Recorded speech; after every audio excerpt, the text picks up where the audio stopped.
नमस्कार, मी कीर्ती गायकवाड. स्वागत आहे आपलं आय न्यूज 28 मध्ये.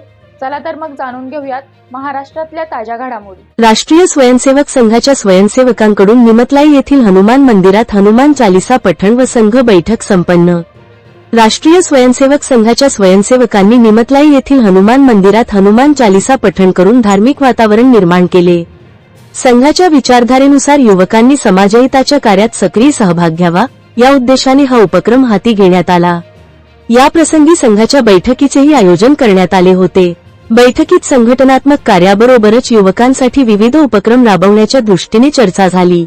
विशेषतः महाविद्यालयीन तरुणांनी पुढाकार घेत नियमितपणे हनुमान चालीसा पठणाचा उपक्रम सुरू ठेवण्याचा निर्णय घेण्यात आला. हप्त्यातून 2दा मंदिरात एकत्र येऊन हनुमान चालीसा पठण करण्याचे नियोजन करण्यात आले. या उपक्रमामुळे समाजात सकारात्मक ऊर्जा निर्माण होईल, तसेच युवकांचे संघटन बळकट होईल, असा विश्वास स्वयंसेवकांनी व्यक्त केला. यावेळी अनेक स्वयंसेवक, तरुण आणि स्थानिक नागरिक उपस्थित होते.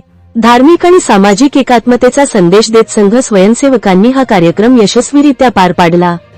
प्रतिनिधी नागपूर जिल्हा ग्रामीण क्राईम रिपोर्टर राहुल कडू.